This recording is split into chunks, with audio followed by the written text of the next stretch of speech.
Selamat pagi dan assalamualaikum warahmatullahi wabarakatuh. Ada satu pertanyaan yang sering diajukan kepada saya tentang bagaimana sih cara membacakan puisi dengan nyaring untuk di panggung atau untuk lomba baca puisi. Saya berikan trik dari kebiasaan saya membaca puisi. Saya sering membaca puisi di panggung ya. Bahkan pernah saya baca puisi di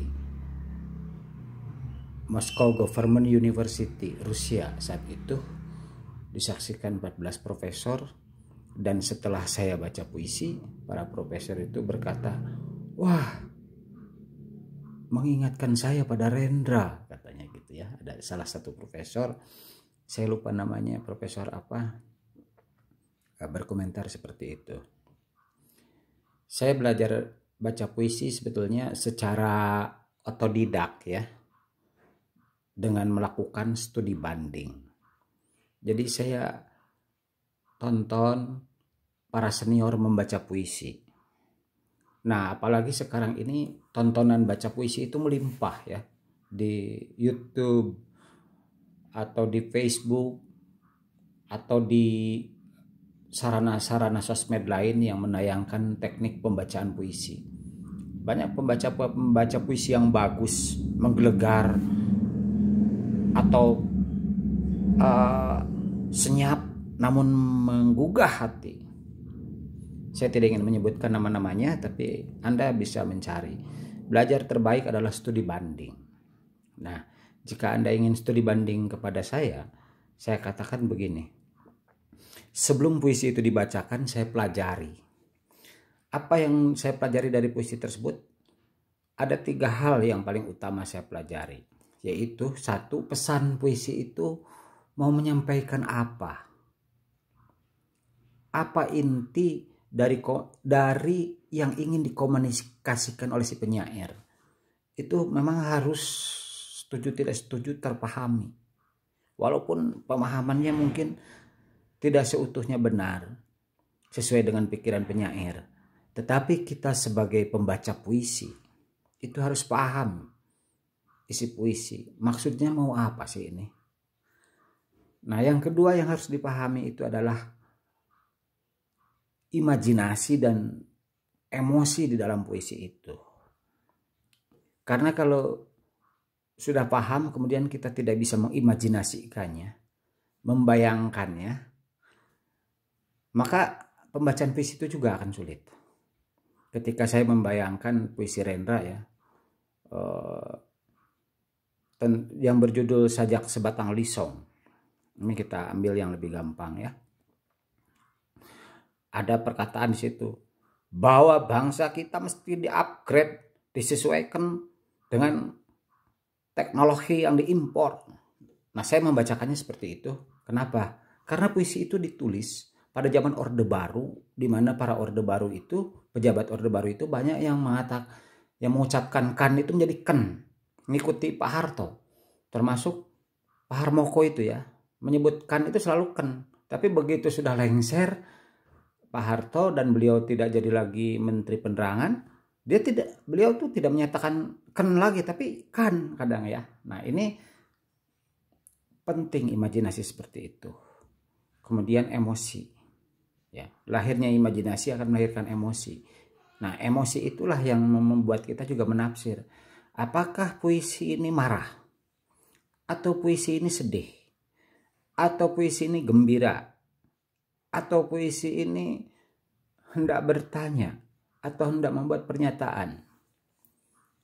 Nah, setelah 3 hal tadi dilakukan, barulah kemudian kita lari kepada kondisi kalimat-kalimat atau larik-larik di dalam puisi itu. Harus kita tangkap intonasinya. Intonasinya itu apakah kalimat pertanyaan, kalimat pernyataan, atau kalimat sanggahan? Ada 3 saja sebetulnya kalimat itu. Pernyataan, pertanyaan, sanggahan.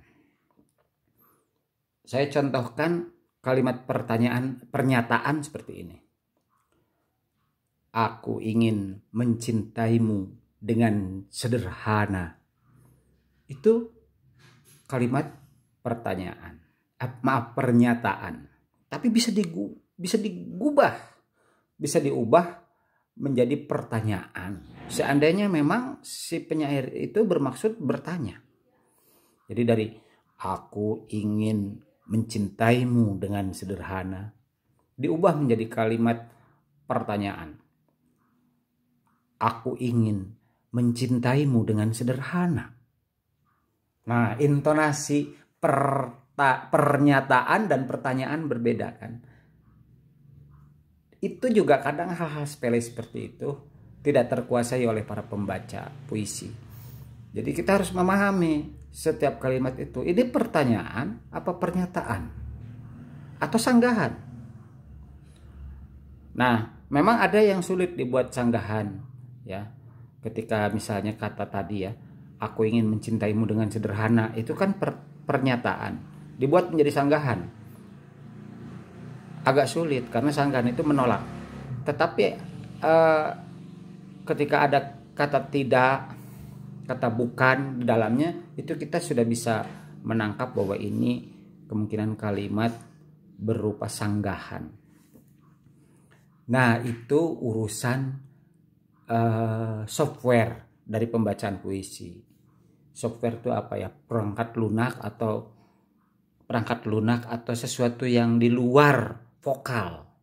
Nah, kalau vokal itu sendiri harus jernih, harus bernas, harus tegas artikulasinya, itu memang butuh latihan vokal. Latihan vokal itu banyak jenisnya ya. Ada latihan vokal untuk ngaji, berbeda dengan latihan vokal untuk azan, berbeda dengan latihan vokal untuk nyanyi, berbeda dengan latihan vokal untuk baca puisi, dan berbeda pula dengan latihan vokal untuk main teater.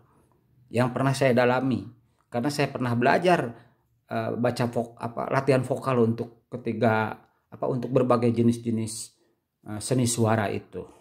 Ngaji itu yang dikiroatkan, yang dilombakan ya melalui musabaqah tilawatil Quran, itu pada dasarnya seni suara. Pada dasarnya adalah seni suara. Olahnya itu kan olah vokalnya seperti ini. Itu salah satunya. Kalau baca puisi lain lagi. A I U E O, U A I U A E O, U A I U A E O. Itu misalnya ya. Kalau nyanyi lain lagi kan. Pakai do re mi. Do re mi fa sol la ti do. Sampai ada yang permainan nada. Nyanyi harus lebih lentur. Berbeda dengan baca puisi. Nah, ada baiknya teknik-teknik olah vokal ini juga dikuasai. Tapi memang ilmunya jarang. Mungkin nanti pada tayangan berikutnya saya akan menyampaikan teknik olah vokal untuk puisi ya.